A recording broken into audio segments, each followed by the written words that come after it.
I'm Holly Constant. And I'm Maddie Hockaday. We really love Parks and Rec, and we really love behind-the-scenes details. So we're researching everything from DVD extras like deleted scenes and commentaries, plus interviewing cast and crew who actually worked on the show. We also bring on guests and friends to geek out about everything parks. So join us, you tropical fish. This is literally the best Parks and Rec rewatch podcast. We're your park pals. There's a park and some pals, and there's also therapy too. Okay, so we're in season 7, which is wild, so crazy. This is our last season. Amazing. I do have some updates from season 6. So we said that the Decemberists were in the farm episode of The Office, and I went back and checked because I had a note for myself. And the actual band, the Decemberists, was not in the episode. They just featured the song. So that is where that discrepancy was. So the song Sons and Daughters, as we learned, like Mike Schur is a fan of the Decemberists / some other crew members were fans as well. So it's when the funeral happens with Dwight. And Dwight's brothers and sisters come in, and it's also when Dwight throws the crow's beak or whatever to the new girl, or not new girl, but newer girl, I guess, the blonde braided hair girl that's playing the accordion to stop on the beaks to accept the courtship or whatever. So I'm glad we cleared that up, but I do want to play. I recorded the clip so that if you guys were familiar with The Office, you'd understand. But if you're not familiar with The Office, you can skip ahead for like 30 seconds. But here's this clip. When we arise, sons and daughters, we'll make our homes on the water. We'll build our walls, aluminum. We'll fill our mouths with cinnamon now.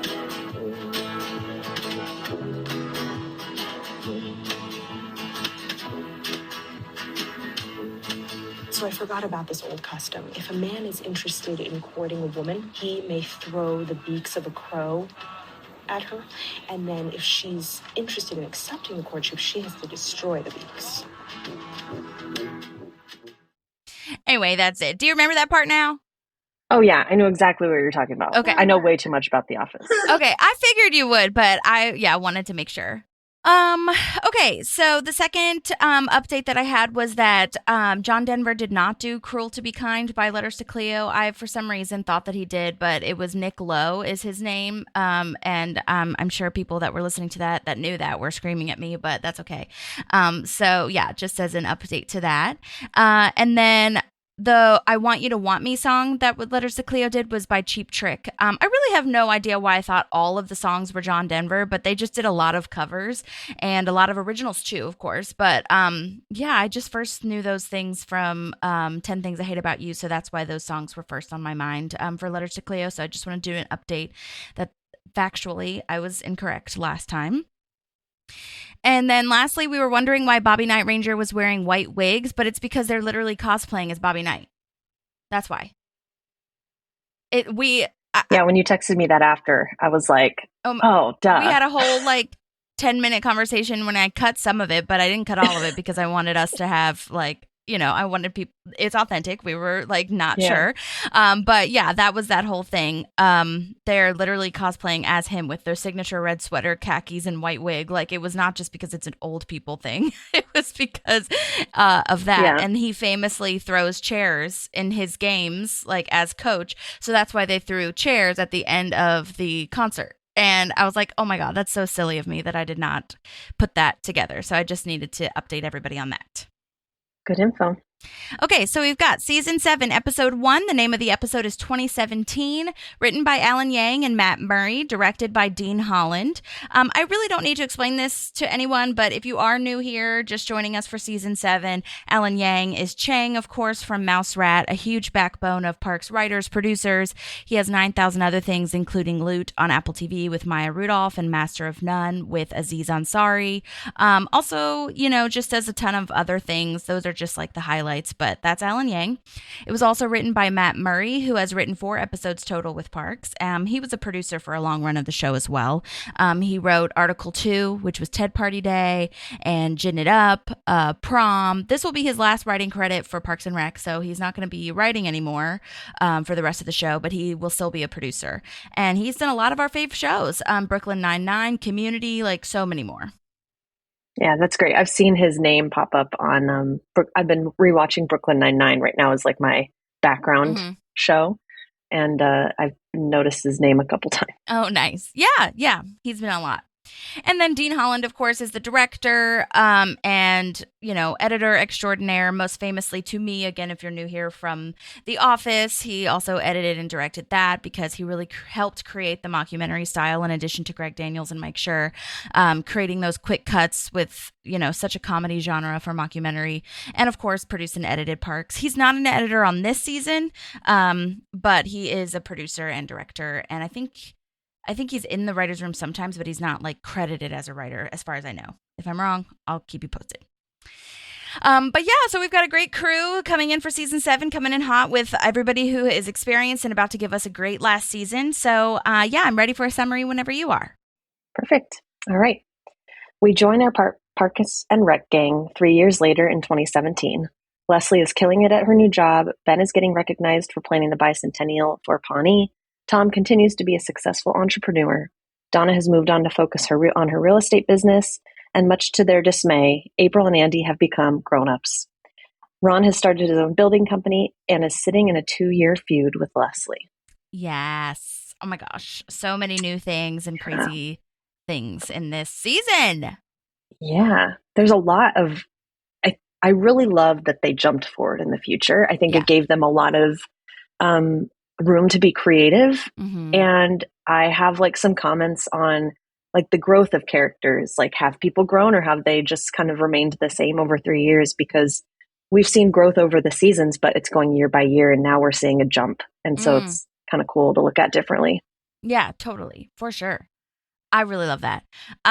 Yeah, my first notes on this episode in particular, is that we just are dropped into the show / story. Like, they don't hold our hand walking us through how we got here, how they got to their different jobs. Like, we did see, obviously, that Leslie has this new job, but we don't know why Ben is in a tux. We don't know why, Ron is in a feud, why Andy has a broken arm. Like, I just love that we figure it out along the way, which is great if you do a time jump. Like, there's all this stuff that the audience didn't see, and I like that we really just dropped in, and it is like a documentary because you're not really getting explanations. I mean, they do explain, obviously, but like, it's in a very subtle way, so I really appreciated that.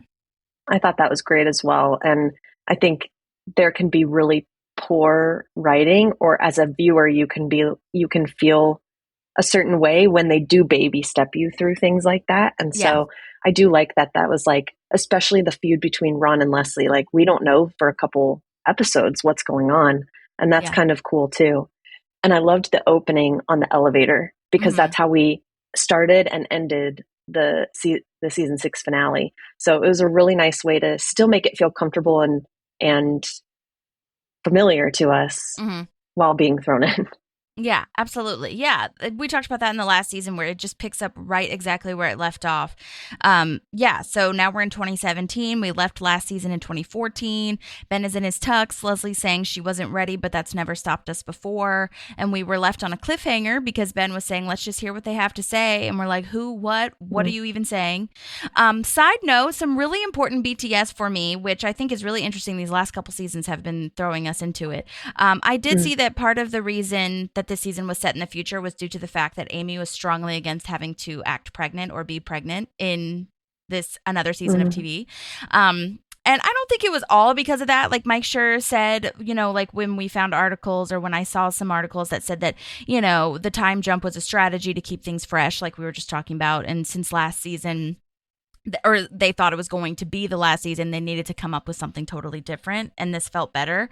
However, that being said, I'm sure Amy told Mike, like, I don't want to be pregnant, because we saw that in the bloopers, and we saw that, like, her talking about like, I don't want to be pregnant on TV anymore. So I'm sure that's how she felt, plus after having 2 kids already. And yeah, I think it's more interesting also to see how they are as parents anyway, instead of just like going through the pregnancy and talking about the maternity leave, like when maybe she's not supposed to be there. And we've already seen that before when she's had to take leaves of absences, and then she's like, coming in anyway. So I think it's more interesting regardless, to drop in right here. And it is fun to imagine. Like, I could imagine that she would do like 900 scrapbooks and projects. And did she actually sleep during her maternity leave and all these things? But I think it worked out for the Did best. she take maternity leave? Right, exactly. She's probably like government mandated too, but you know, she probably snuck in some stuff. Yeah. Or maybe she could, like, literally couldn't move and she had to sleep. I don't know. I don't know how it went. Yeah. I don't know. So when you have that's fun to triplets, who imagine. knows? Yeah. Yeah. But I think I it's a love good that. choice. I think so too. And I'm glad they respected her wishes, right? Like, you know, don't mess with a pregnant woman. But it was also really cool. We got to see Anne pregnant. And so we got to already live through a character's pregnancy with them. And so giving us a different view into motherhood is really cool. Like you're saying, we're getting dropped into where they're already parents. And so it's really cool to see that part of it. And there's things, and there are things in this season where her kids do show up, and it's just so relatable as a parent. So it's cool to grow with the show and now be able to watch it from a different lens. And you're like, yeah, good writing. That's so true. Yeah, you can definitely relate to it on a different level now. Yeah, love that. Yeah. So as we continue, we're leaving the elevator. Leslie says there were rumors that they were going to announce it next month. Something's afoot. Again, the audience doesn't know, just like we were talking about, like they just dropped us in here. I feel like they're walking really fast. This is a random side note, but her hair is bouncing and flying around so much. I was like, oh my God, how is she walking so fast?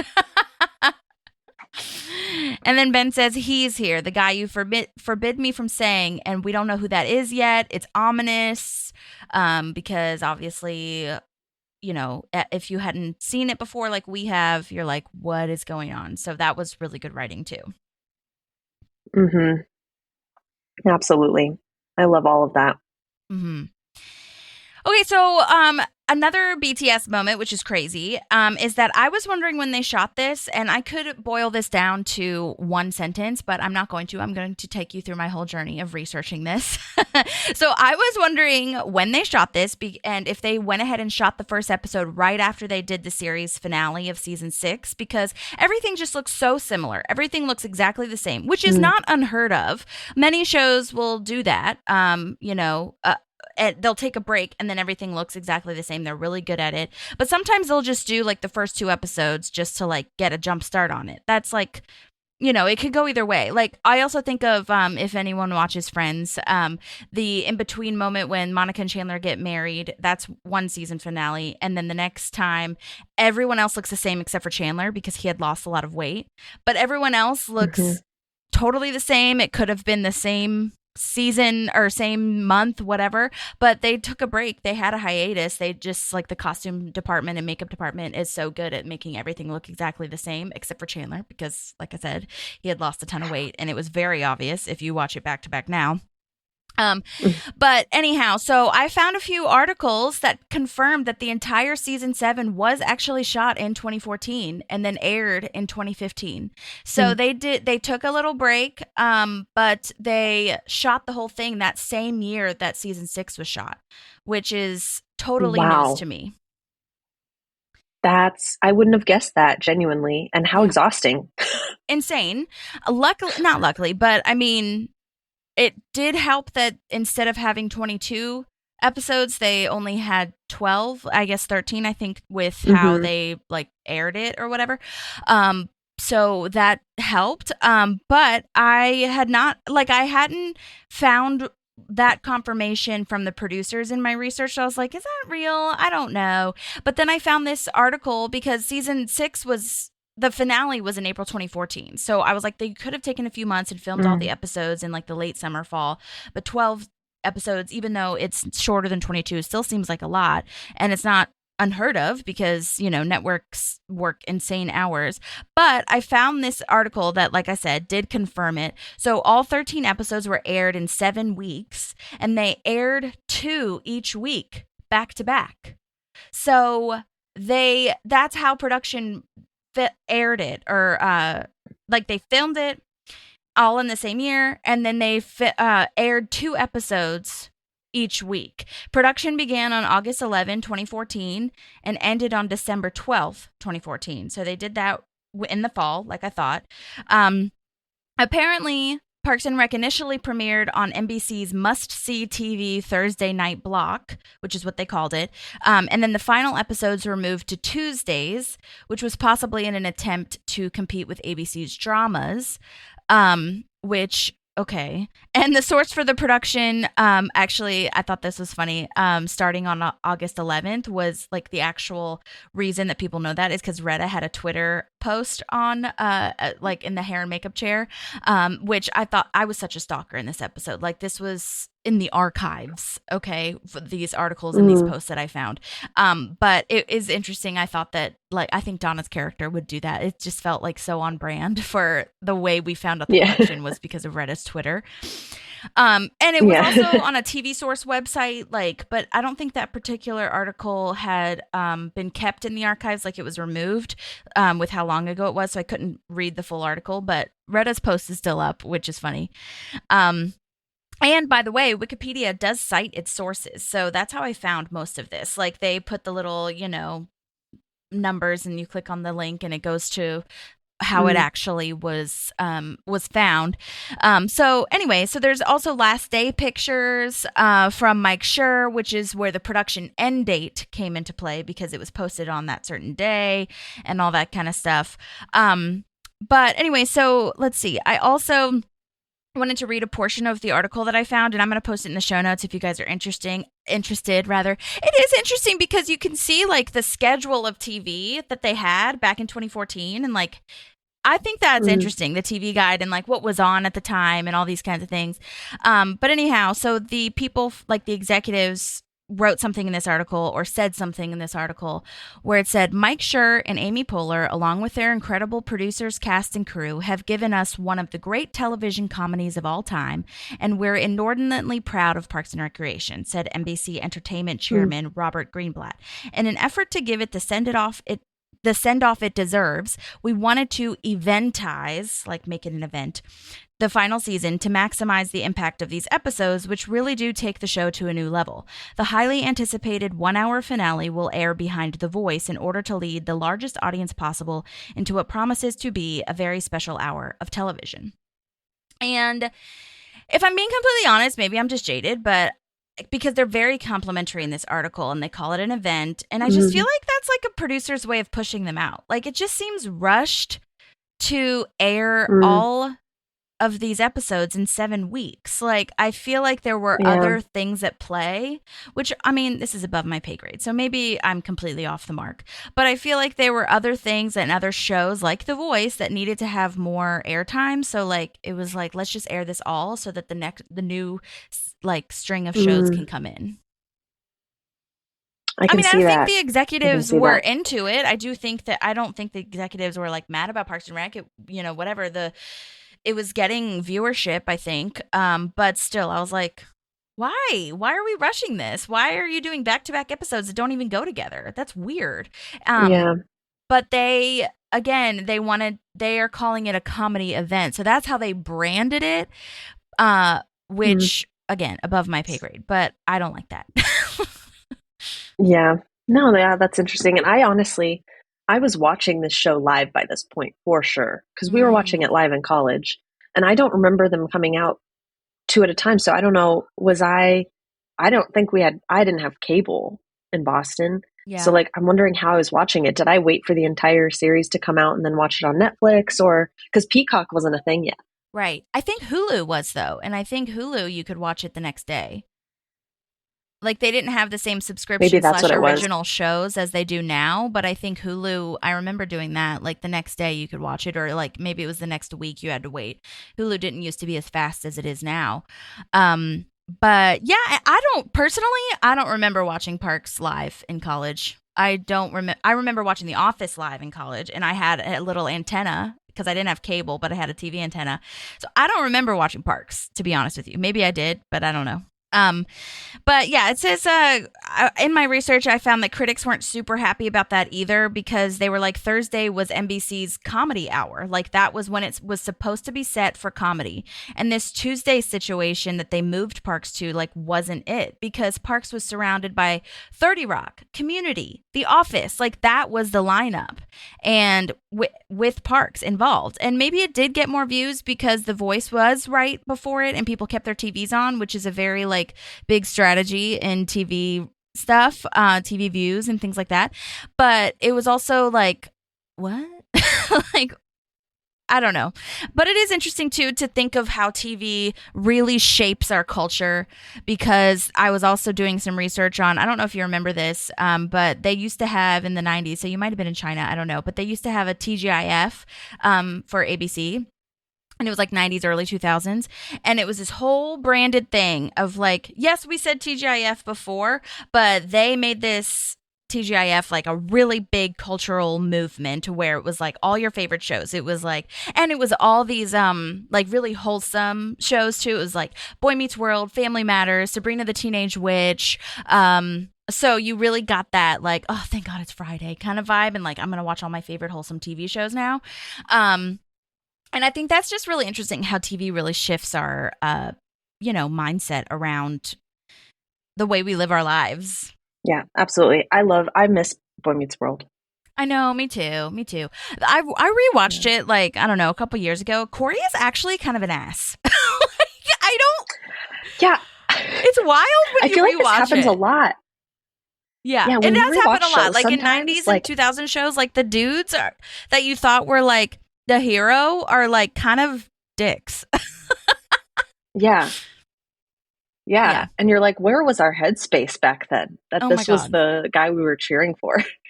I still love Boy Meets World, and I still think it's really funny. And I think what's his face, Ben Savage, who plays that character, is super funny. Yeah. But yeah, and the writing was great for it being a teenage show. I feel, I personally think. Mhm. But yeah, some of that I was like, Corey, why are you such an ass to your parents? You have everything handed to you. Like, shut up. Yeah. But his love for Topanga is really special, so that's nice too. Yeah. Yeah. And I loved Topanga. Me too. Also in that article that I found about Parks and Rec being aired was, all the time slots for TV shows that I was talking about. And Nashville, the TV show, was playing on ABC the same time Parks was. So that's insane Wow. to me. So Nashville started in 2012 and ended in 2018. Like, it blows my mind that Parks was happening at the same time as Nashville, because I do not Yeah. remember watching those at the same time. I remember watching Nashville in LA a little bit, and then I watched it Mhm. when I actually lived in Nashville, like the last season, I think. Yeah, which makes sense if it ended in 2018. Mhm. Yeah, I don't know. That was so wild to learn that, because it just doesn't seem Yeah. like the same era to me at all. But it was. Yeah. All depends on like when you chose to start watching things, Yep. right? Totally. Yeah. But Crazy. yeah, so I just don't remember watching Parks at this time. Maybe it was because it was rushed and I didn't pay as much attention. I actually don't know. I'd love to hear if people did watch it in real time and remember this, or remember it being back-to-back episodes, like on actual TV, network television at the specific time, like what they thought about it. And yeah, I guess if you brand it that way, where it is an event, then it doesn't matter if the episodes go together at all. So it's more like a movie or like a drive-in theater where you just watch random things back to back, and it's just like you're here for the ride. But to me, as a fan, I was like, that's weird. I'd rather it just stay with the comedy people and or comedy shows and just get its due end. But that's how they thought that they did it. And I don't, again, it's above my pay grade. So if Mike Schur hears this, let me know how you guys felt about it, because I would love to know. Yeah. Yeah. So yeah, very interesting that this was all shot in 2014, and it just they had it all edited and everything so that it could just come out in January of 2015. So yeah, I mean, I guess maybe the other actors were moving on to other things by the time they got done too. So maybe it was a good thing for them. Who knows? Okay. Yeah, well, and Mike sure had Brooklyn Nine-Nine already going too. So Yeah, that's true. Yeah. Yeah. Okay, so now we're in the city council chambers. Trevor Nelson is back. Yay. Mark Evan Jackson is that actor's name. He is legal counsel to the Newport family, and Jessica Wicks, the actress Susan Yeagley, is back as well. They do this in seasons where it's the last season. They bring back all the guest stars, and we got a ton. We thought we were done because we thought that last season was the last one. But they're bringing back even more people, which is crazy. I love that they do that. All right, so the Newport Trust is selling a 25 square mile parcel containing Lake Eagleton and southern Indiana foothills, and she just wants to sell because of the money when Ben asks why now. And she says it's time to trade those dumb old trees for a buttload of cash, and in Trevor Nelson's monotone deadpan, that's really funny. It hits so much better coming from him than her, so that was Definitely. just great writing. Yeah, and Leslie wants to make it into a national park, and it's really a great idea. And she has this line where she says that she would go to law school with her one day off because she was talking about like when she retires. Oh my God, Leslie. Yeah, I don't think she's going to retire. Yeah. So there's a bid that's going to happen tomorrow. And that is how they'll decide who is going to get this land. They all have to bid for it. So the person that Ben earlier mentioned that we didn't want to bring up is coming over, and she doesn't want to talk to this person. There's panic. There's like anxiety. Like she gets angry, all these things. And then, oh my gosh, surprise, like jump attack. It's Ron. Gasp. Mm-hmm. So sad to see them on opposite it's sides, literally, of the aisles here. Like she is literally on one side of where the chairs are, and he's on the other, and there's an aisle between them. Ugh, so sad. Yeah, it's surprising, but also not at the same time. You're like, who has she gotten in the most like fights with over all the seasons? She and Ron don't align a lot in how they think. So that's the part that's not surprising. The part that is surprising is that they didn't work it out, because they've always been able to respect that each other has a different stance and keep their friendship going. And so you sit there as the audience and you're like, what the hell could have happened that they're not talking anymore? Totally. Yeah, like something insane must have gone on. And she mentions a lot of different things that could have gone on that, again, we're just kind of jump scared into it, almost like we're dropped in. So we don't really know what's happening. But something crazy, like you said, had to have happened. Yeah. So we're just like, as the audience, like, oh my God, what? Yeah. And they're referencing it by name, which almost kind of helps the audience stay with you while not having any more information to go off of. Yeah, totally. So Ron says he left the Parks Department 2 years ago, and now he runs his own building and development company, which on the surface level, I'm really happy for him. I think it's great that he's doing something that he actually likes. He looks happy in that little like montage moment of him doing something he loves. He's good at it. We know he's good at this. It's called Very Good Building and Development Company because he wanted people to just be aware of what they do and the services they provide. Really easy. Love that. But yeah, underneath the surface, I'm like, but Ron left the Parks Department? Like what? And that, again, like you said, it's not really surprising because he's not really into the Parks Department, but he stayed for a really long time. So what could have made him leave, you know? And yeah. And so, yeah. And if you start to piece together, if you've been in therapy and all these things, you start to see like, well, he stayed really because of the people, and the people seem to be splitting up. So like, because, and even if you're not in therapy, like, but you've just worked jobs, you really, a lot of the times quit the people or stay for the people, not the actual job itself.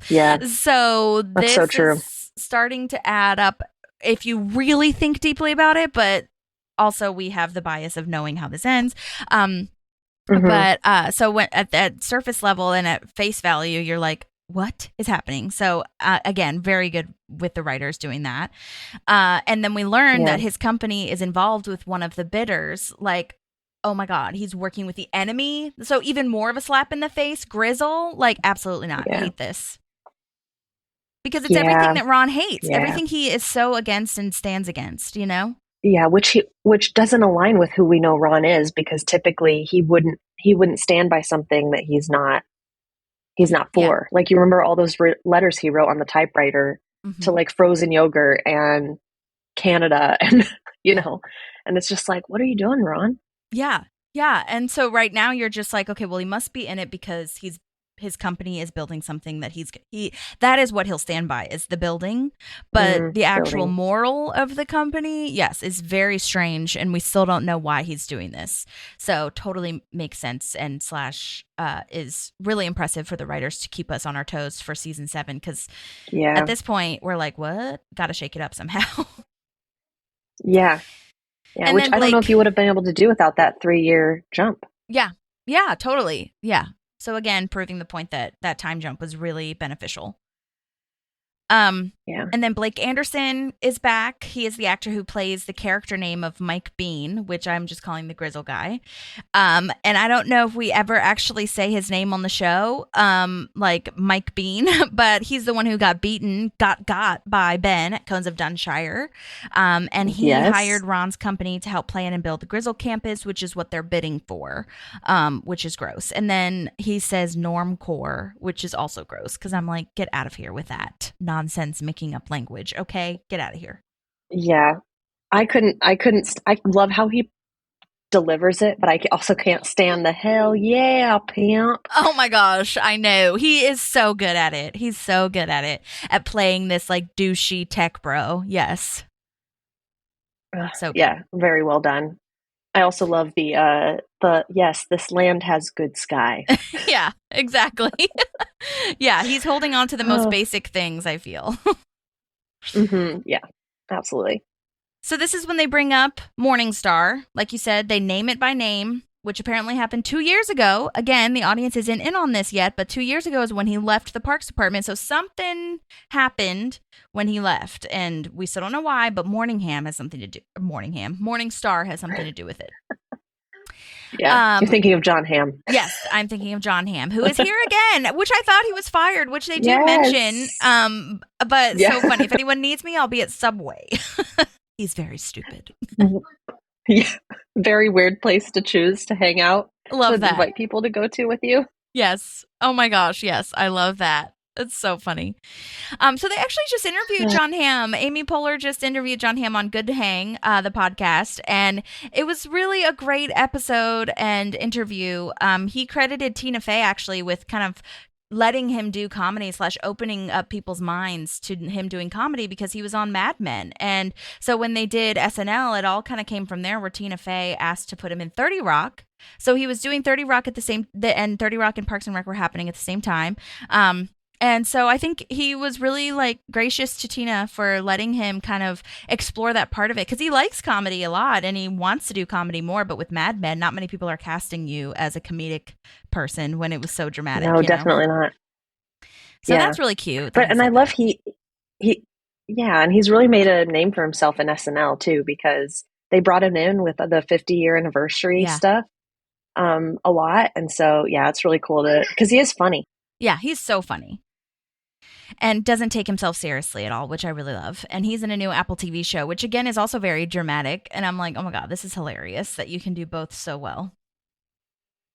Yeah, that's such a skill. And I love that we're getting to see Steve Carell do the same thing. But he did the reverse, right? He went from comedy to drama. Yeah. And just the talent of people being able to do both. Yeah, totally. And now he's back in the comedy world with Rooster on HBO, which is really funny.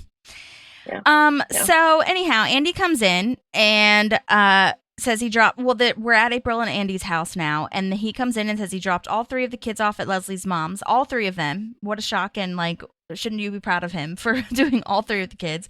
And now we see this new 2017 tech we were talking about the last season, and that in real life has not really made it here with the hologram phones, which could make it here. I'm surprised we haven't, honestly. Yeah. I'm okay with it, though, after the thing later in the show when it says, I want your skin. Oh, my God. Okay, we're not ready. Yeah, no, which we're in the midst of that now. Crazy how evergreen that is, AI and technology. Insane. Absolutely. Ugh. So April is dressed up for some reason. She's in this very nice dress. And this is where Andy has a broken arm, which is more believable that the audience doesn't need a reason. Like I said, we were dropped in. We don't really know why. But this is more believable. Of course, he did something. Come on. We don't really need a reason. Yeah, it's kind of cool, though. We started the whole show with him having a broken leg. And now we're ending the show with a broken arm. That's so it's just funny. Quintessential Andy. Yes, absolutely. Great point. And then, yeah, this is where we see, like you said in your summary, that April has really grown up. She's on top of their schedule. She seems grown up. She's speaking very like organized, and she knows what's going on. She has the schedule. They have to sign the insurance renters forms.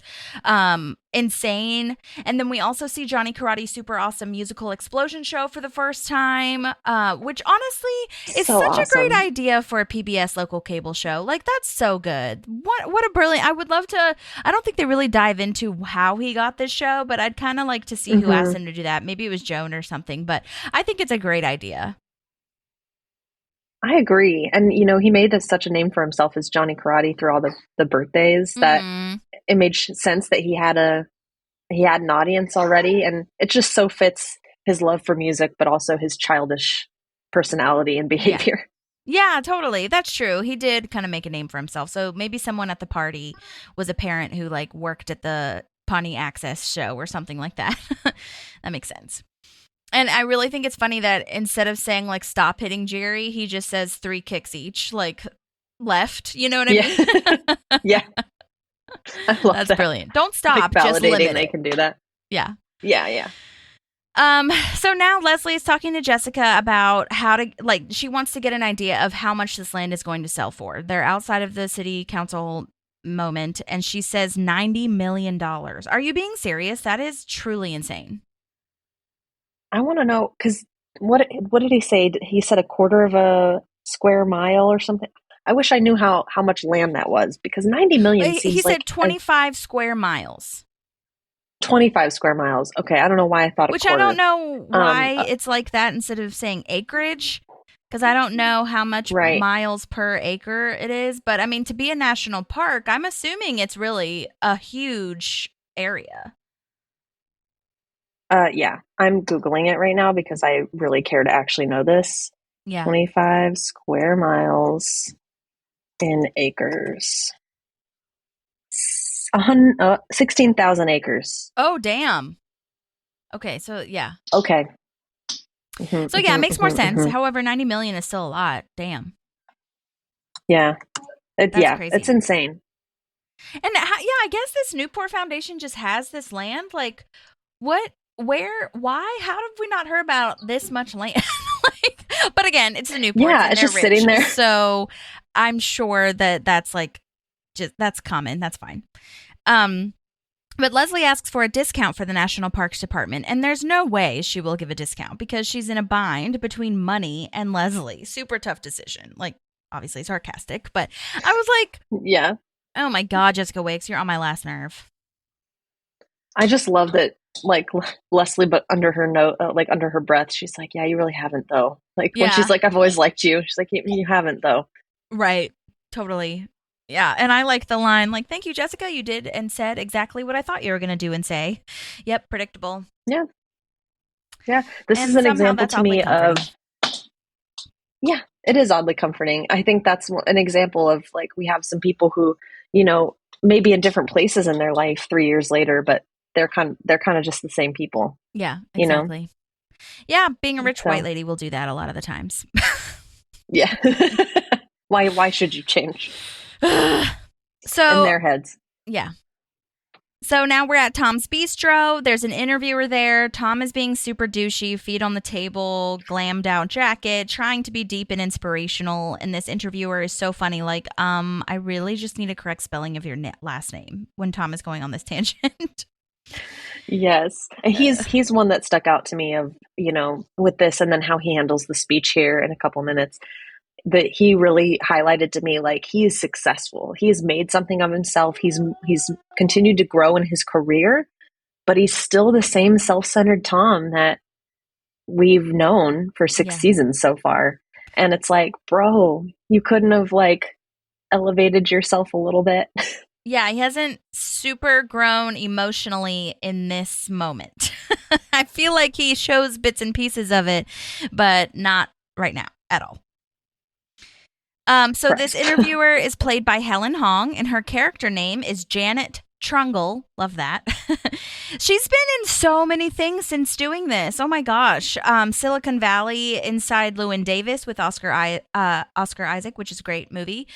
She was in an episode of New Girl, which was technically around the same time, but still thought worth mentioning.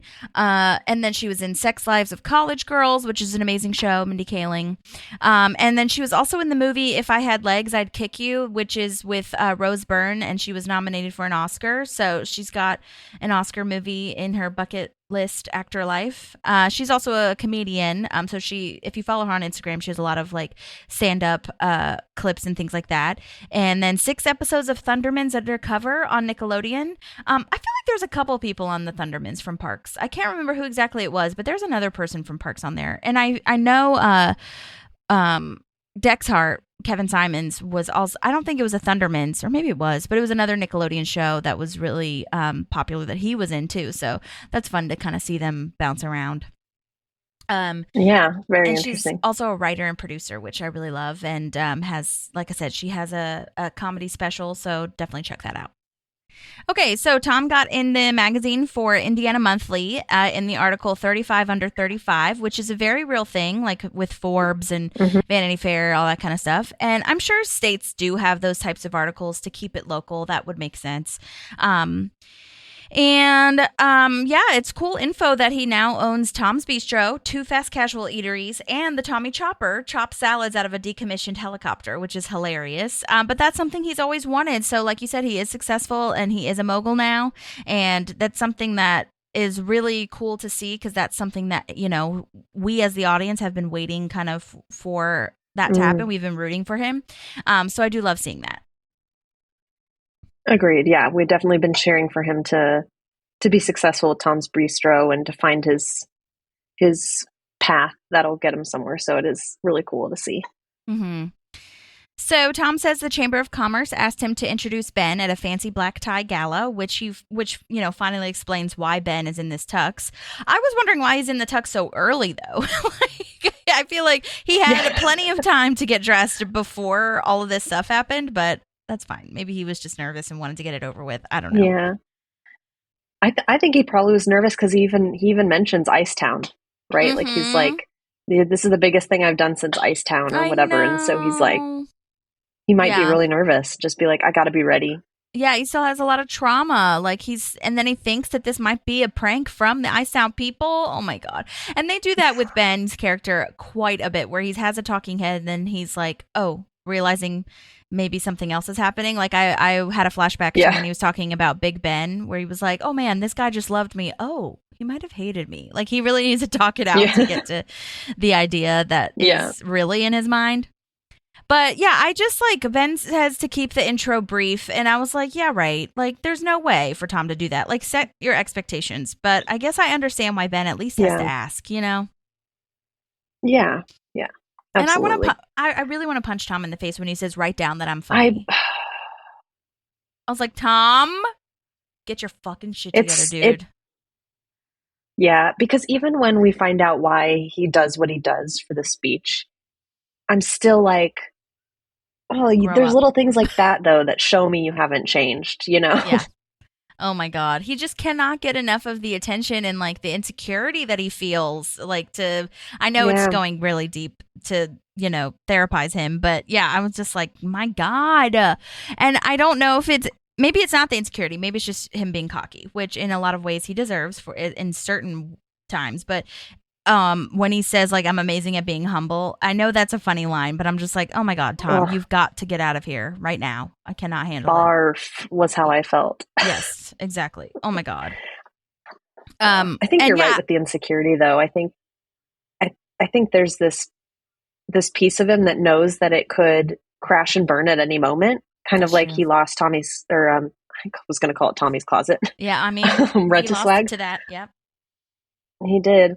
That maybe that's why he's like, I've got to do all these interviews and look really cool while I still have everything. But again, doesn't validate or excuse the behavior. Right. But how fun to be this reporter, though. She doesn't have to do much, just be on set with these fools. Like, so funny. Oh my gosh, she did a great job, I thought, which was hilarious.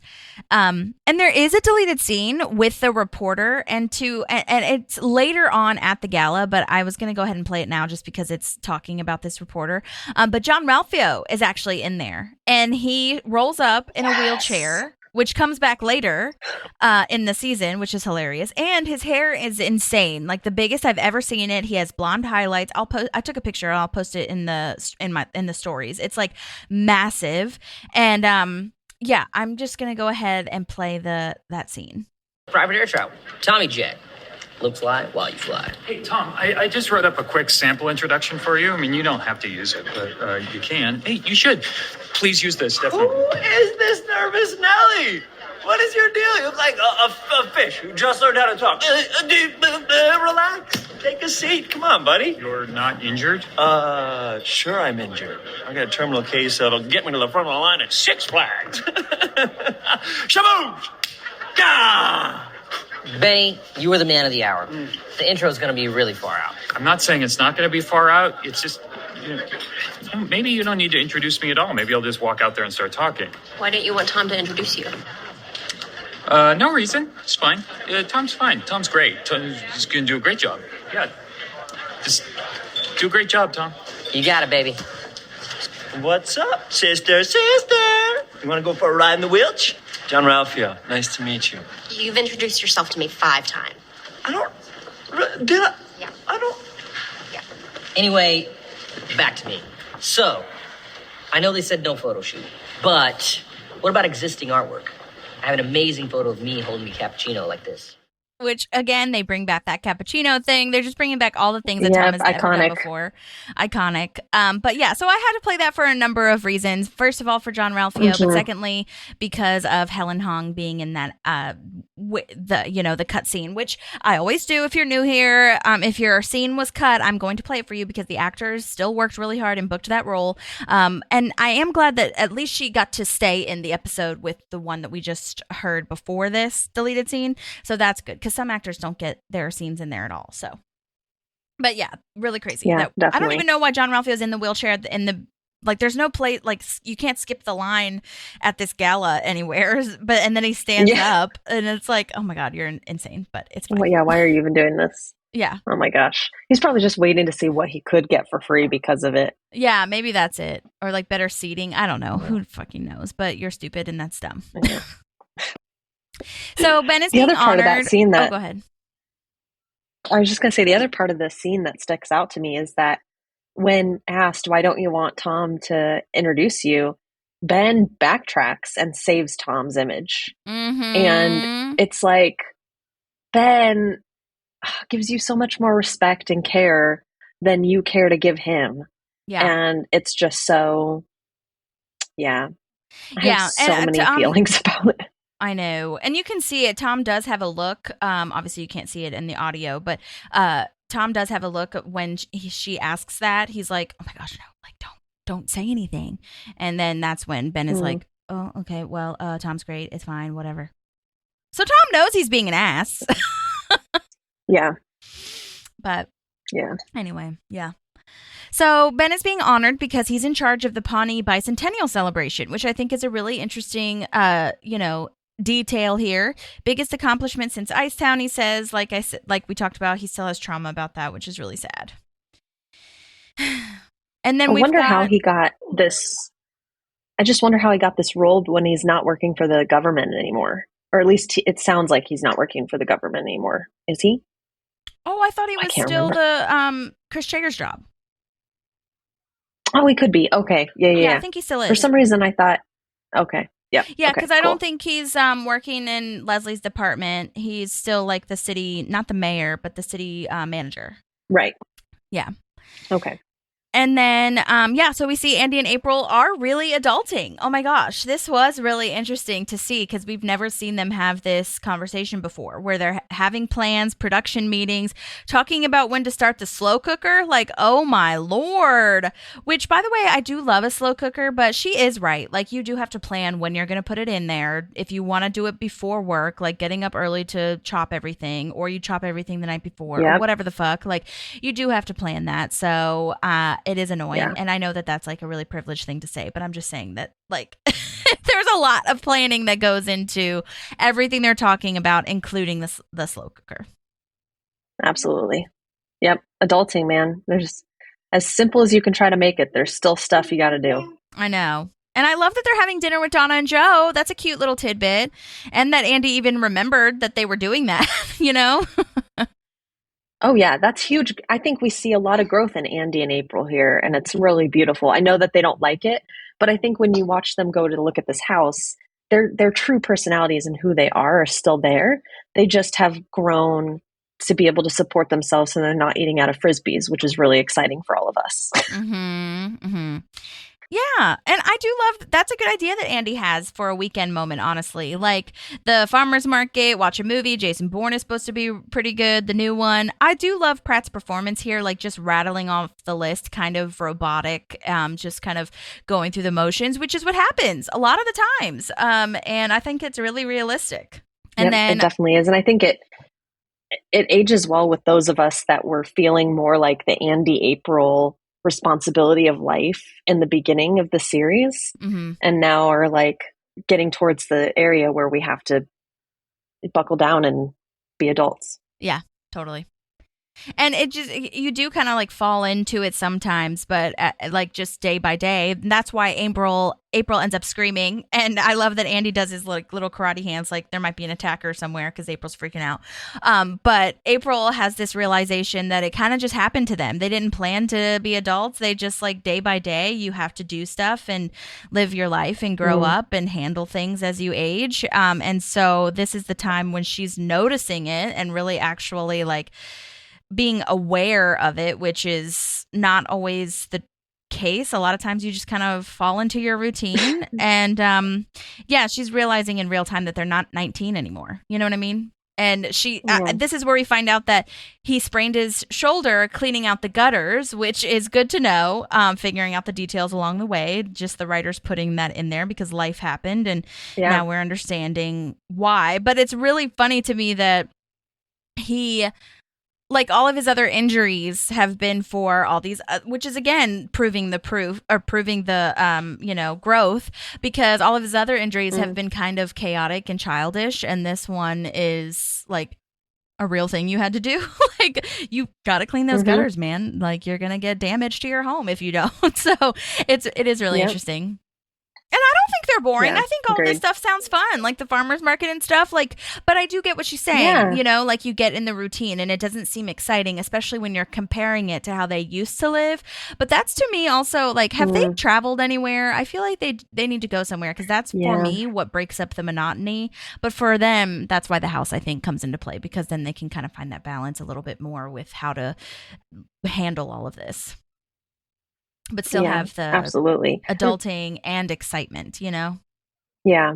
I think it's the spontaneity too. Like she mentions, like, everything might be fun, but it's planned and in a schedule. And they used to just drive to the Grand Canyon. Yeah. So that's true. Different. That's a good point. And April, it's funny because April still wants to do the slow cooker. And I think that's great. I think that's okay. But again, it's like balance, baby girl. Like we just haven't found the balance, because it's fine that you'd still want to do the planned stuff. But yeah, you're right. The spontaneity is like, and that's what travel is for me. I think not spontaneous travel, because you do have to plan for that too. But like once you're there, you can actually like just break up that monotony. So yeah, I think this is one of my fave parts probably of this episode, because it is such a relationship writing, you know what I mean? So you really see them work through this together, which is something they're really good at. And you see them be different people, but still at the core, at the root, they're the same, you know? It's nice. Yeah, absolutely. I love that. So Leslie now is at the gala talking to her workers about calling everyone in DC, call in every favor we have to get the Jessica Wake / Newport house. 36 hours to find $90 million. Oh, girl. Yeah. I love that she's delegating, though. Yeah. Yeah, I mean, she has to. She can't. She doesn't. She's out of ideas. Like, Yeah. she made the Thomas Jefferson so true. sexier in the Mount Rushmore promos. Attendance has been up. That is not a coincidence. I love that. But also how? I want to see the backstory on that. How did she do that? I know. I'm imagining Thomas Jefferson having like more carved cheekbones or something and like eyelashes. I don't know. Or did they give him muscles and a 6-pack underneath his head? Oh my God, maybe. It's hilarious. I can't. I really like her dress here too. It's very formal, very cute. I like it a lot. Mm-hmm. Yeah, and absolutely. I like that she says the tuxedo makes you look like a sexy orchestra conductor. Wave this pen around. She still hasn't lost that. That's distracted funny. and like turned on. Yeah, that she gets turned on by these like very interesting and very unique little things. Yes, exactly. Yes. Then she has this line, which, oh boy, it's so funny, but it's kind of sad with our current state of times, where she says, I have the most valuable currency in America, a blind, stubborn belief that what I am doing is 100% right.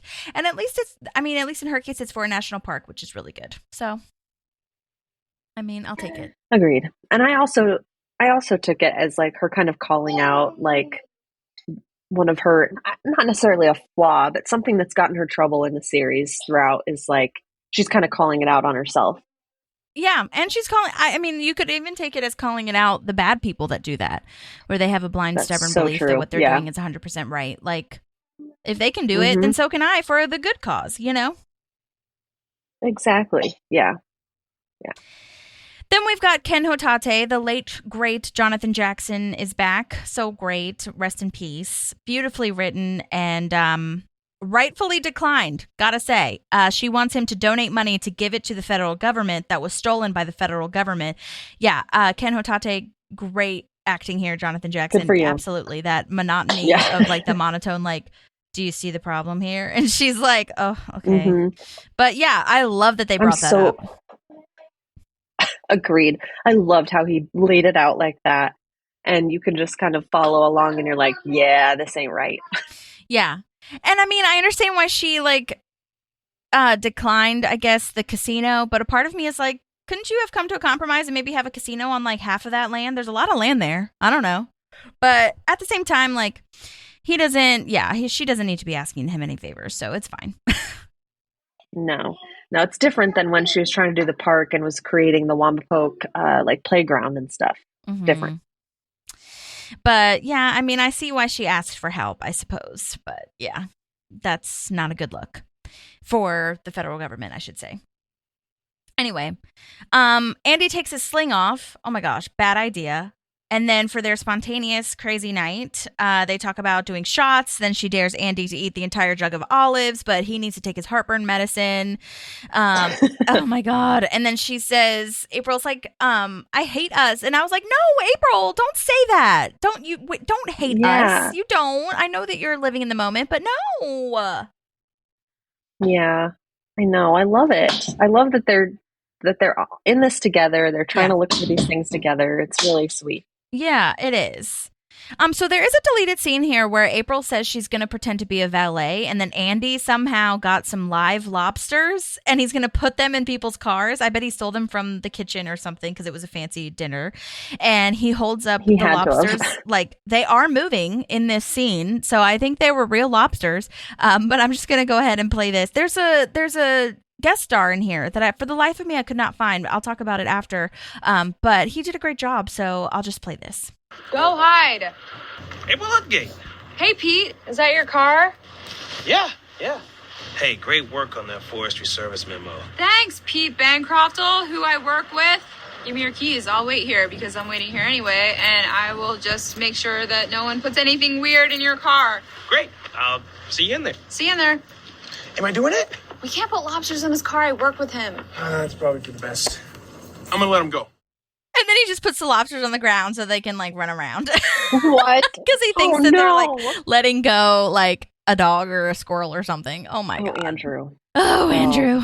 But in that this deleted scene is all over like the Parks and Rec subreddits, and it's on the Parks and Rec official YouTube and all these things. So like it's not hidden or anything. So I tried to look up who this guy is, Pete Bancroftle, but I can't find him, and I'm so confused and frustrated about that because I want to know who it is. And I commented on some of the videos that posted this and was like, does anyone know this actor?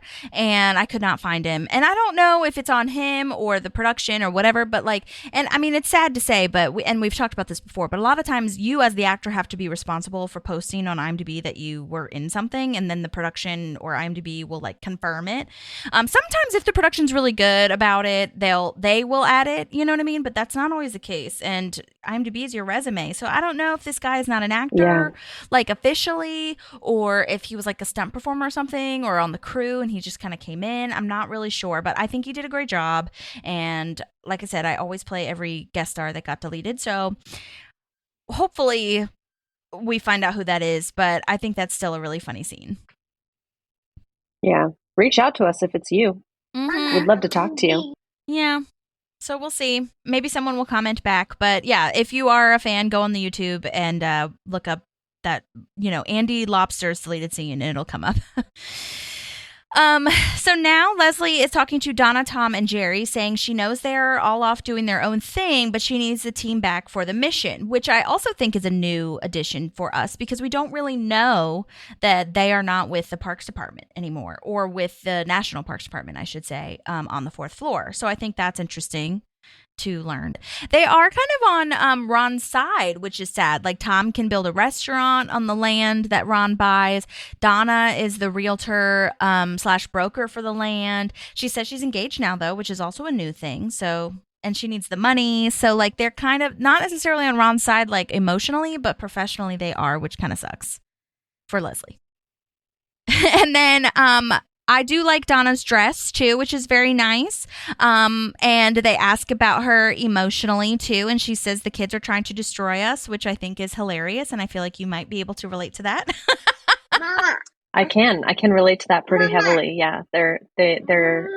It's really always the adults versus the kids. It's a team thing and they're trying to, bring us down. Yeah, I think that's a really good point.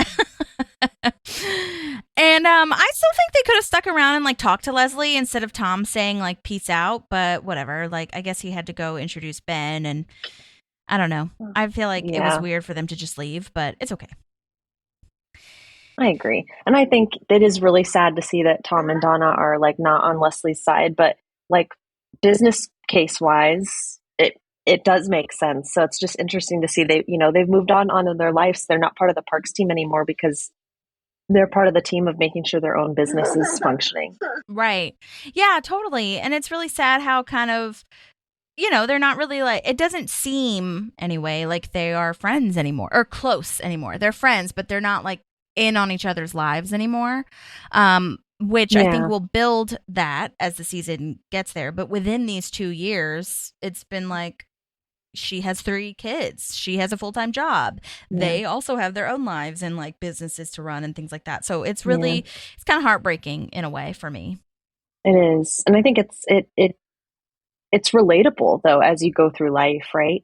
100%. Like life changes and you and I talk about this all the time, that friendships, like they change. Evolve. It doesn't have to be for the worse where you don't have them in your life anymore, but it like sometimes it just evolves and like what can you give and balancing that and being honest with each other, but it just is unfortunately just part of life as you grow and change. Yeah totally. And how much you can balance and give the effort and how much each person can give the effort, you know what I mean? And if that effort is acceptable to you, you know what I mean? So it's just a lot of like the changes, and you have to kind of have conversations with yourself. But yeah, I think that this is, like you said, a good way of showing the growth too within those 2 years. And it's another good way for them to show how these times have passed and that it's good that they just kind of dropped us in, you know what I mean, instead of like explaining everything. I think it's more interesting that way personally. It is. I could see like if I was first watching it, not knowing how it ends, I might be I might be more frustrated. But this is also the first episode, so we've got to give it some time. Yeah, well, I like it too because you think about how much they can do with everything you don't know with these 12 episodes. Like how much they can give us and how creative they get to be, and it's going to be cool to watch the whole series. Yeah, totally. So now Larry, Jerry, whatever goes by Terry, because there's already someone else named Larry, which, okay, whatever. And I feel Ron so bad for him. I know. It's like he's taking it so nicely, though. It's just a fun group. It's fun that I get to change my name all the time. It's fine. Okay, so true Jerry fashion. Yep. So Ron has a kebab / stick of shrimp. Love that. And this lead up that Tom has for Ben, like the introduction to Ben, makes me want to smack him. I'm so sorry. I thought we were done with this shit and sleazy Tom. Like at first I could handle it because I was like, you're in front of an interviewer.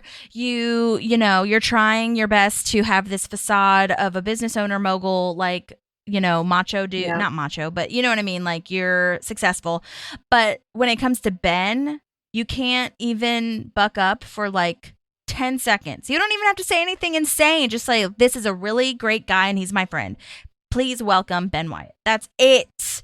And you had to go. And like, I understand he does explain it. Like I got too emotional and it is really sweet. I do love that scene at the end. But I'm just like, you didn't have to go on and on for as long as you did. Like if you were that, insecure or whatever, and you were saying that you're amazing at being humble, like it didn't have to be 45 minutes of that. No, absolutely not. And I think the thing that made me, I wanted to punch him, like you said, immediately when he started talking anyway. But when Ben comes out and he gets cut off for time because Tom went too long, that's when I lose it. Ben's been so excited about this, like the whole time. He's so proud of it. And he gets up there and he gets like 30 seconds or less. Yeah, I know. I absolutely agree with that. I know. Oh my God, it's so heartbreaking when they play the music and don't even give him any time. But yeah. And oh my gosh, then we have this like Ron and Leslie moment, and it's really sad when, he has his little skewer moment and he says, she says, why don't you take off the meat? And when I turn around, stab me in the back with the skewer. That's harsh. That's intense. That is harsh. That's harsh. Yeah. And oh my gosh, I had in all caps, like, because Tom's still going on at this point. Like during the whole Leslie Ron thing, I had in all caps, like, Tom, shut up. Please stop. No one wants to hear this. We've got to cut it off somehow. And I mean, I'm sure it's probably just this like thing that Tom does, and a lot of people maybe do, where they just like can't get a hold on where to end it, so it just keeps going, like a Michael Scott moment of like, sometimes I start a sentence, I don't even know where it's going, like that kind of thing maybe. But I'm like, oh my God. And then the Boys and Girls Club make a paper mache statue, which is so cute and awful. It doesn't look good, but it's still so cute. Yeah. And then Ben is telling a great story about like how he first started here and all these things, and then the music plays him off. What the hell? Like, it's his night. Why wouldn't someone? I wanted to hear that. Yeah. Poor Ben. Yeah. I think we could have gotten more information too of what's happened in the last 3 years if he had given his speech too. Yeah, maybe so. So I feel like we feel a sense of loss as an audience, which makes us more upset with Tom. Yeah, totally. And I love Adam Scott's performance though of I guess it's time for cake. Like, what perfect pause timing. He did a great job with that. That was really funny. Oh my gosh.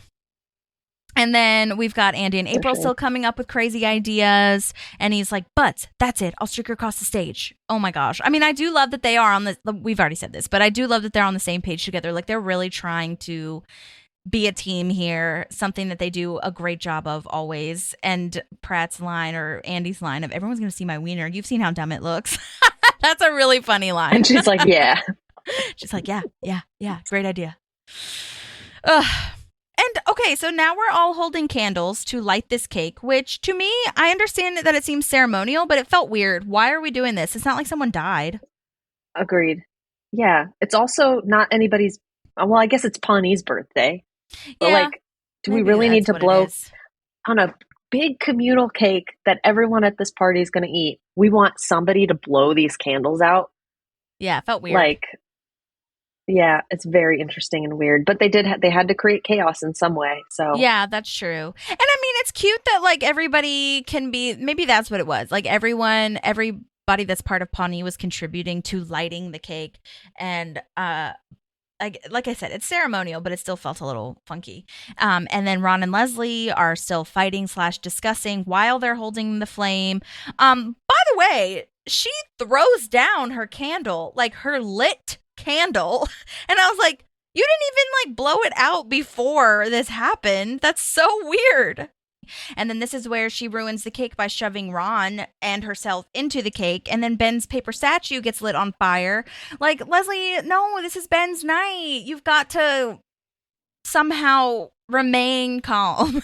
yeah, I I have children in all caps and like 6 exclamation points lined up here because yes, I'm a little frustrated with Ron, but Leslie definitely instigates more of the childish behavior. Yeah, she does. And just like you mentioned, I'm really upset with her because this is her husband's night. And she comes first. I feel like in a lot of what we see as the audience, she comes first so heavily a lot. Not to say that they're not balanced, but whenever it's her time, he's solely focused on making sure it's her time to shine. And we're just losing that here. And I'm like, Leslie, you couldn't put this behind you for an hour so that Ben could have his time to shine.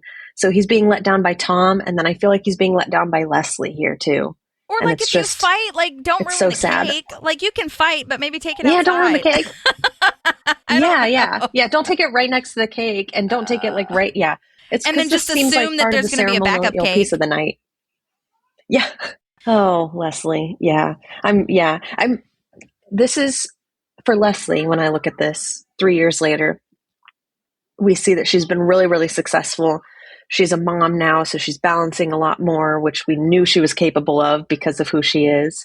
But I think there's still these pieces of her that still haven't grown out of her yet, like the steamrolling and the I'm right and that kind of stuff that still hasn't, which makes her Leslie. So I'm not saying she has to change, but we still have these familiar pieces of her that are here. Yeah, I agree.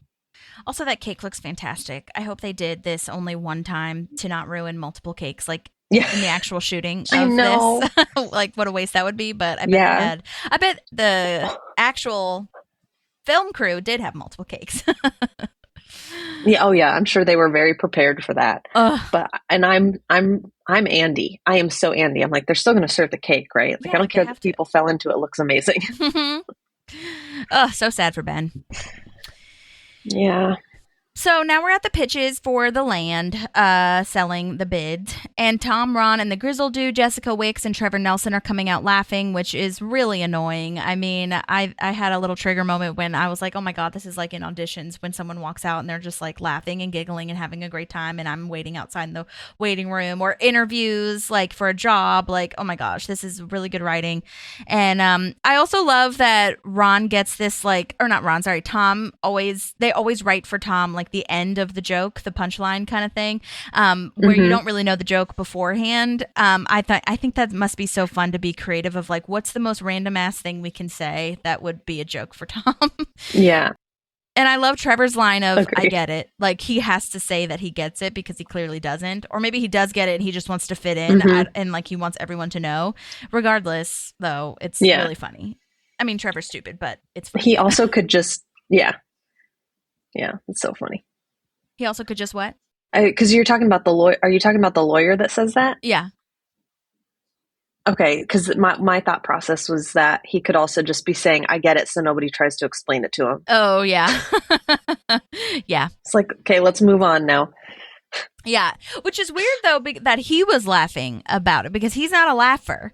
So I feel like he was just laughing because he's like into the money part of it and he wants to make sure that like everyone knows it. But anyway, yeah. And also, okay, this is really random, but I feel like it's my next note, and I just feel like it's kind of inappropriate to put your hands in your pants like Ron does. I know he's not going all the way down, but like, I don't know, it just feels weird to me the more I see it. like Yeah. in the loop No, of that's his fair. belt. You know what I mean? I know I've seen old white men do that before. I know that's a thing, but I'm like, it feels weird. I can see that. Yeah.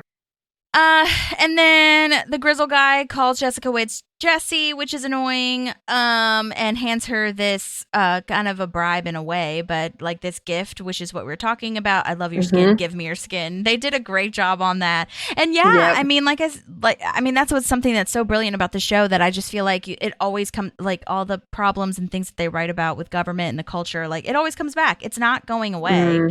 And see, like AI software, it's only gotten worse from here. Oh my God. Crazy. Yeah, very topical. They're very good at that. Yeah, very topical. Yeah. And yeah, I do get that AI can be a tool, but it should not take away from the creativity and human connection. Like, shut up with this AI nonsense. It's getting on my last nerve. Anyways. So Don and Tom don't say hi to Leslie, which I don't like that. They just kind of walk off. And it wasn't pointed. It was I don't either. Not like, they meant to not say hi to her. But I feel like they could have at least said like, oh, hey. And they didn't. They just walk away. That was weird. Yeah, it's interesting with how close you were for so long. Yeah. And then Ron, like, who are you? Like, you would have had such snark when that guy said that he wants you to watch video games silently. Like, I know he likes the quietly part, but no, that feels weird. Yeah. No, I hate that. I hate that because the Ron we know would be like, nah, I don't want to do that. That sounds awful. That doesn't I'm interest leaving. me. Yeah. Yeah.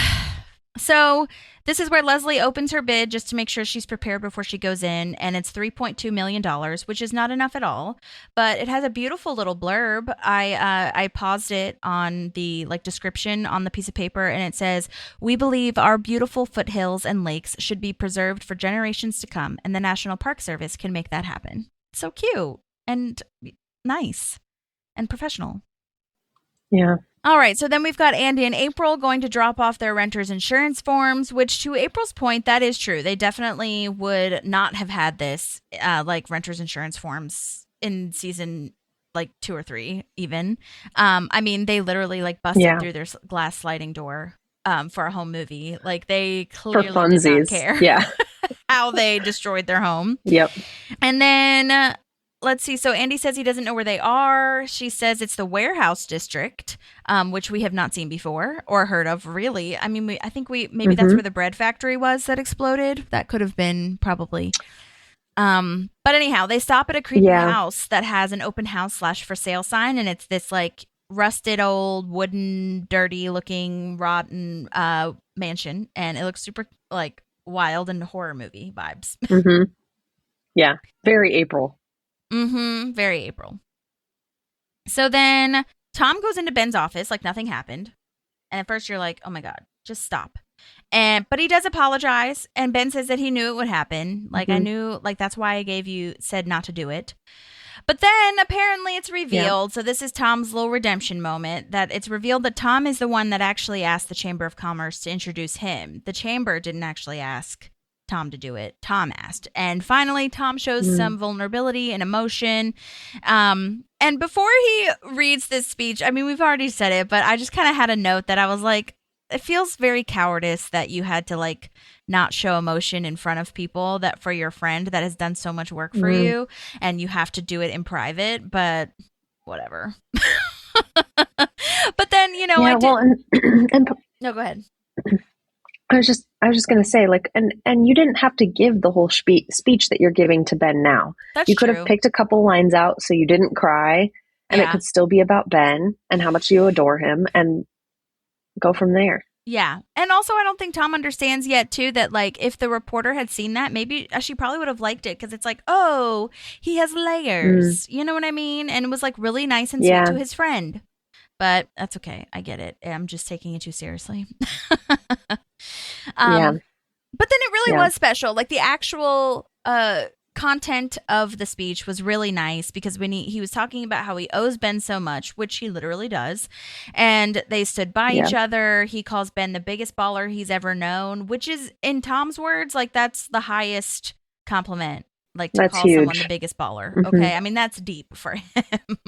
And it's really cute. And I love Adam Scott's performance here, trying to be nonchalant while crying. It's a pretty good speech. I think I liked it. That was really, really good. Yeah. I think I liked it. I love that. Me too. It's like a little cheesy, whatever, but I think I liked it. It's so good. And then we zoom out and they're we don't have crying very together. Yeah, and that's what I was going to say. We don't have very many instances. The only other one I can really remember was when Ben and Leslie do this side by side talking head, where you end up seeing they're both there for the talking head. So it has like an extra impact there that they're still together and they're going to hug and very special. So now Leslie's giving her speech for the bid on the land, and she writes a 0 on the back of her original bid, which Jessica might thinks maybe is an O for Oprah being involved in her bid, which I think that's a really hilarious little piece of comedy. Yeah. And I love the circle. She also guesses circle. Yeah, like what is this circle? What is this? What am I looking at? It's so funny. It's very Jessica Wicks like character, I feel, to think it's Oprah or just a circle. Yeah. And Leslie's impassioned speech is really good here, where she says that the Newports are within the fabric of this town, the community, the economy, all of it. And it's the 200th anniversary of Pawnee. And this company, while some great things have come of it, as far as like jobs and, like I said, the economy, some really bad things have also come of it too. Okay. And they're not all good. They're not all morally good. They've actually hurt quite a few people. And so she asks, like, what do you want the Newport name to mean? Like, how do you want this legacy to be remembered? Because you will be a part of this moment and cultural time for people to remember you forever. Like, and to Jessica, her reputation and her legacy is really important. So I feel like Leslie did a really good job with kind of catering to that part of her personality and to that like soft spot, you know what I mean? It's maybe not as important as money, but I feel like reputation is kind of right up there with like how she's seen and viewed, you know? Yeah, well, having your name on a national park is probably like pretty important in like high class, you know? Yeah, totally. Meaningful. And I mean, to be seen as a philanthropist, I feel, and to be like a charitable person, in addition to being rich, is also like, I think, the best of both worlds for a lot of rich people, even though they don't contribute all the time. Like having your name and donations is like a big deal. And so once she makes this impassioned speech about the legacy thing, then she like does a really pointed naming of Newport National Park and pauses, and it's very effective, like very enticing. And I guess I'm wondering also why she couldn't have bid the 3.2 million and the legacy. Like the 3.2 million could be the money part for Jessica, and then the national park could, like the name and the legacy and all that kind of stuff, could fill in the gaps for the rest of the $90 million or $88 million that she needs. Yeah. But maybe Leslie just wanted to, do that all or nothing kind of thing to see what she could do with the legacy part of it. Yeah. That legacy is like more important. I love that. Maybe she was just trying to make that point, Yeah. But yeah. What are you going to do with $90 million? I can't ever imagine. No one needs it. No one needs it. No one needs it. No one person needs it. I need to clarify. You know what I'm saying? Yeah. Ugh, yeah. So annoying. Yeah. But yeah, Leslie is just like saying she just wants to be kept in the running. Like, just keep me in the running and let me prove to you how great this could be. And I think that's, we don't know what Jessica's thinking at this point in time, but that was a really good Leslie speech there. Yeah, agreed. So back with Andy and April at the creepy house, there are 12 closets, 3 bomb shelters, 5 dumbwaiters, 2 3/8 baths, which is so funny. No kitchen. And to Andy, I love Would this love line. to know what that means. What? No kitchen? The 2 3/8 bathroom. Oh. I know, right? It's like half a bathtub or something. Yeah. I love to Andy that it's a pretty standard layout. Like, yeah, that seems right. Yeah. Which shows you how little he knows about looking for a house. Yeah, totally. And I really want a dumbwaiter. Okay, like if you're not familiar, people, with what dumbwaiters are, I don't love that name, by the way. It's like weird to me, but as a reminder, it's just like a little a slot, especially for like multiple story homes, for you to lift things down or up to the next floor. Like laundry chutes are technically a form of dumbwaiter kind of thing. And I mean, I only have a 1-story house, so like I don't need it per se, but it would be nice to have like a little tunnel that shoots like my water bottle to the kitchen, fills it, and brings it back, which is so like lazy of me, but I just like that idea. And I mean, Yeah, at the I'm beginning, with like you. these were built for these types of houses with like, that had servants or like people that didn't have to, or that you wouldn't want running up and down the stairs all the time. So like, yeah. Yeah. Anyway, we see this old man now. After April says, like, "Is this a staircase to nowhere?" Yes, good eye. Love that. Yeah. This actor, Amazing. oh, he nailed this for me and just killed it. And I don't know if you could find anybody who could do this the same way and make because it just hits so well, and it just makes you sit there and go, this is where they need to live because of the way he's selling the house. It's so great. Yes, absolutely. Yeah, totally. And I mean, I don't know how they got him or like where. I'll have to look that up. I was more so involved with like what he's done before and everything. But yeah, I mean, this was like a crazy cameo. He's known for being a director and as much as he is an actor. And he was really famous before this and after this. It's really fun. You guys probably know him from, if you watch Mandalorian, where he's famous for his line, I want to see the baby. That's him, if y'all didn't remember that. This was way after Parks and Rec. But I think it's also really funny, too, because he says he wants to move to Disney World. That line is hilarious. And he's now part of the Disney universe, which is so ironic, first of all. Yeah, but secondly, so like great. you said, the way he acts and performs that line of total, like, switcheroo. You would not think that he would be moving there, the happiest place on earth. But that's like, because his character, that'd be like April moving to Disney World, which is like, what? Yeah. But the way he says it and with his accent is so good. And good for him. He deserves it. So well done. Yeah, you go live near Disney World. I love it. So just a brief breakdown. This famous actor, is Werner Herzog, and he also directed and worked on a documentary in 2007 that was nominated for an Oscar, which was before this episode of Parks and Rec in 2014. And it was a nature documentary where he travels to Antarctica discovering the animals, the nature, like under the ocean and the glaciers, all the things. It's called Encounters at the End of the World. Super famous. He's also been in 4 episodes of The Simpsons, which I thought that was really funny because I wonder if he met any of the Parks people on The Simpsons, and he'd be a great voice actor. Hello. Yeah. Oh yeah. And he's done so much stuff as a writer, director, producer, obviously an actor, really known for his filmmaking style, which is very intense and sometimes like dangerous productions like these documentaries. And the line that I found online when I was doing the research, someone explained it as, quote, philosophical explorations of obsessed characters against indifferent nature. So yeah, very deep and like, yeah, intense. And he was also a cornerstone of something called the German New Wave, which you guys, if you know more information about this, like, please let me know. I just did the briefest of research on this, but he achieved international acclaim through features Aguirre, or am I saying that right? Aguirre, maybe, The Wrath of God, and acclaimed documentaries such as Grizzly Man. So he is a very big, intense documentary filmmaker, which I already said. I'm repeating myself, but just to drive that home. He also, I saw in his biography that he also staged operas in Germany, according to the research I did, which I believe means he produced them / helped put them up, which I think that's fun. What a fun, like, weird thing for this character to do. He's an enigma. He can do it all. Yeah. I love that. And dude, just the writing on this, like not only the Disney World thing, but the house was a holding cell for the people who went insane on the assembly line for the doll head factory. Because that bait and switch of you thinking of April being excited that it was a doll head factory, but it's just the insane asylum for them. Like, that's crazy. Which makes it better for her. Absolutely. I'm sure she loves that more. It's so smart, so heightened. And I also love the idea that it was just a doll's head factory, not the doll's full body, clothes, hair. Yeah, not the like doll. Just the heads, which is even more like psychotic. Yeah, I love it. And there's a fire pole. I love that the guy is so honest and it's just like, it's also haunted and disgusting.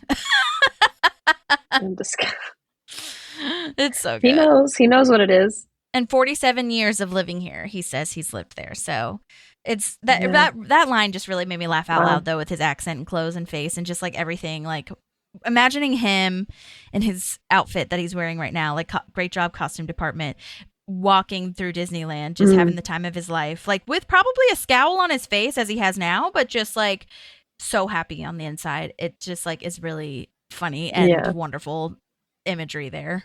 Yeah. And then another bait and switch where Andy says they're adults and responsible, so you know what that means. And it's so wonderful because the dejection sets in for April, like, we're not going to get to buy this house. I know we're adults and responsible.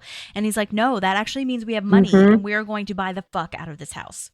Great bleeping moment. Yes. Yes. I love it. And I love that you see, like, you know, again, they're on the same page. And I agree with this. Like, if this house is going to make you happy, it's an adult purchase, but it's still going to make you feel like you're connected to who you are on the inside. Like, yeah. And if they have the money to do it, it won't go like crazy in debt. Then yeah, I do too. Yeah. All right. So now there's a press conference on TV for the Jessica Wicks lawyer moment. And how did he memorize that lawyer's office name? And why is this televised? Like, I don't know. Yeah. Also, why is this televised? I don't know. There's Pawnee. There's not enough other stuff going on, I guess. Yeah, I guess. But I didn't even write down the lawyer's name because it was like it was like 6 names and they were all so out there. I was like, oh my gosh, that must have been fun / hard to memorize. Yeah. Also, I really like the outside shot of this, of Ben and Leslie's house. I feel like we haven't seen a ton of the exterior shots of it. I know we've seen the inside because it was a big deal when they got engaged. But I don't feel like we've seen the exterior a lot. So I like seeing that. Yeah. That's good. And it does look like a different house. Yeah, and I definitely don't see us. Yeah. Oh, sorry. Go ahead. Yeah, it definitely doesn't have all the wood. It doesn't have all the wood it had. Yeah. That first time. Yeah, and I think they did a good. I don't know if it's the exact same interior of the house. I would assume it is. However, you can see within the 2 years they changed furniture. They now have toys everywhere. Like, they have a life lived in there. Whereas before it was just them two. They could keep it a little bit more tidy and like not have as much clutter. And that's just not really a thing when you have kids / live your life. You know what I mean? So, yeah. Anyway, so the televised event says that they've narrowed the search down to 2 final candidates, and it's, of course, Grizzle / Ron and Leslie. So that's, I mean, she's in the running now, so that's good. Her speech worked. Yeah, and I think you get, here's where I see growth with Leslie. She sees the hard work that's coming ahead, so when she hears that she's made it in the running, there's no, like, blast of excitement or I did it or anything like that, like we might have seen in the past. She has this realistic, like, okay, here's where the work starts. I made it in the door and here we go. Yeah, good point. Yeah, she has this moment where she says she started with the pit and now she can take this national park and do the same thing on a grander scale, which is really amazing to see. And it's really cool to see her, like, you know, she thought the pit was her biggest goal, and to see that she just keeps going. And that's kind of how, you know, a lot of life and career is. Like, you think that you reach the pinnacle and it's really amazing that you did. And if you want to stop there, that's great. But the growth is like continuing to raise the bar and continuing to meet goals if that's like how you're wired. So I think that was really interesting and cool because we never would have assumed that she would we would assume it, but I don't know that we visualized her opening a national park. Yeah. And that's what she wanted to do last season. No, but we also so that's cool. We also never saw her leaving the Parks and Rec department. Yeah, exactly. So it's really cool to see that she's continuing to move up and have bigger goals. And I think you see that a little bit in everybody in this episode, right? Donna left to go do real estate. Tom has more restaurants. Ron has his own construction company. Yeah. So it's cool. Yeah, definitely moving on up, just like the name of the episode in season 6. The finale in season 6.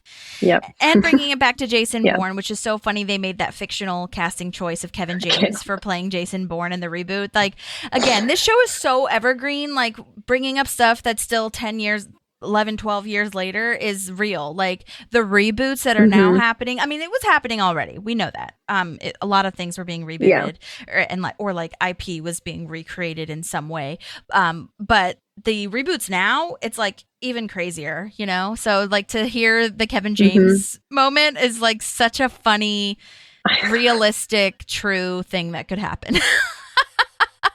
Yeah. It's and so out of it's left so field, good. like, oh, yeah. And I love that they Yeah. have conflicting ideas on Kevin James being like born. You know what I mean? That's so funny. Like, I don't know if you Yeah. have a good choice. Oh, I do. I think you nailed it. Yeah, I think you nailed it. Yeah. Oh So my good. gosh. I want to see that. I want to see a clip of that. Yeah, exactly. Oh my God.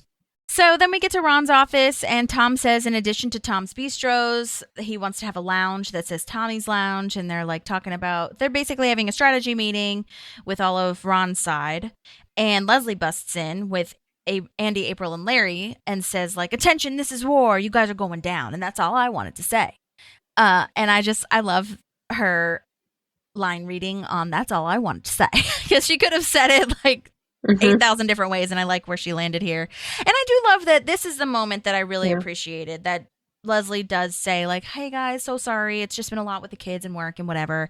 And like, they really have that boundary of like, we're at war. She does, especially. I don't know if they really have taken the initiative, but she has had that boundary of like, we're at war professionally, just a heads up, and I hate you, but also I love you personally, and you're my friend still, hopefully.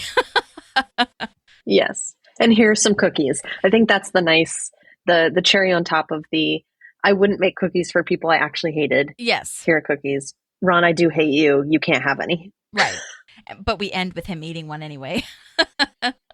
I know. Of course. Which is so on brand. He's the first one to take one. Yes. Yeah. And there's a little heart in the middle of the word war on the cookies. Oh my God. They're so funny. Yeah.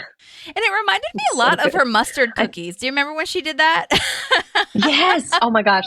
Yeah. For a second, I was like, wait, are these the mustard cookies? And I was like, no. That would have been smarter if it was war. Yeah. It's so true. Yeah. But that's okay. She, man. like you said, she doesn't think, actually hate them. So she wanted to have a little bit of a moment, I guess, of niceness. Yeah. Yeah. This time I knew, but the first couple times I rewatched this season, it was really hard for me to remember why they were fighting.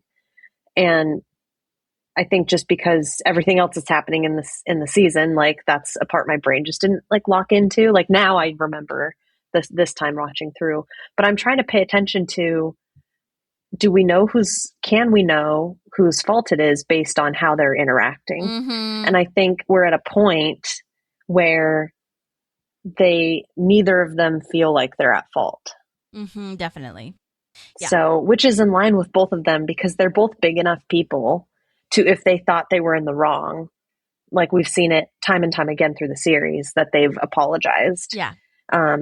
But I think right now they just haven't had the conversation. Exactly. Which we'll see. But you can see it, like, I don't think either of them think they're in the wrong right now. Yeah, totally. Yeah. And Leslie doesn't have all the information either, which, you know, of course, if she didn't know that backstory that we eventually learn, like, I would be mad too. Like, you just left and didn't say anything, and you're fighting against me. And not only are you doing this now with Grizzle, but you did it already with whatever Morningstar is, like a double whammy. Like, I thought we were closer than that. And so, you're not alone in the, like earlier you said that you can't, or you weren't totally buying that they couldn't make it through, like, because they've always somehow come together and like had a conversation or like respected each other at the end of the day, and now that respect is gone. And there were some reviews on IMDb and like some of the other research that I did saying that like that was the case for a lot of audience members who love Ron and Leslie, but I think they did a good balance of like, if Leslie is going to get in a fight / not talk to anyone in the office, I do think Ron is that person because they do have such differing views, and there could be a world in which they do not agree and leave the agreement there and don't, resolve it.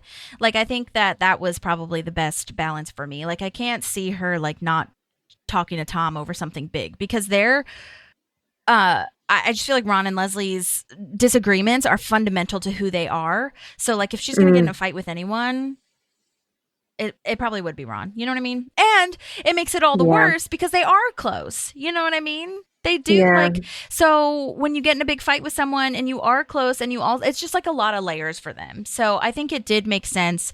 But I think it's also really smart that we're going to see this drawn out over a couple of episodes. So it was a great Agreed. first episode for us to be just kind of placed into this world that they have seen and lived in the last 2 years. So I think it was really well done. Agreed. Yeah, I think you're right. And when you look at it with every other character, right, it's like Tom, Leslie's more of a mentor. So I think she probably would have stepped into some fault at some point to mentor him. Donna's just a straight shooter, like boss, bitch, bitch, boss, right? Like you're not going to go a long time without, probably with Leslie specifically, she's not going to go a long time with somebody she cares about not being upfront about what's bothering her. Yeah, and Ron and Leslie had I mean, I hate to say it, I don't know if, like, it's not true, but it's true to me that Ron and Leslie are closer than Leslie and the other people in the Parks Department. To me personally, they're of the same age. They are working directly with each other. They've gone through a lot of shit together, and he has been a mentor to her, whereas she's been a mentor to everyone else. And so losing her mentor is also rough. So yeah, it's hurting. Yeah. So hurts a different way for sure. Yeah, so it did make sense to me. But what a great vehicle for them to have a fight over this, like, Grizzle, like, Wicks moment. You know what I mean? I think that was a really smart choice. Yeah. Yeah. It's going to be great.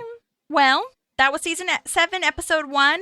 Thank you for coming into our lives with Park Pals. Please don't forget to rate, review, subscribe, and we'll be back next time with the next episode. And excited to see where this season takes us. Yeah, if you can believe it, we've got 11 episodes left, which is insane. I know. Yeah. Awesome. Very exciting. All right, well, we'll see you next time. Bye. There's a Park and some pals, and there's also therapy too.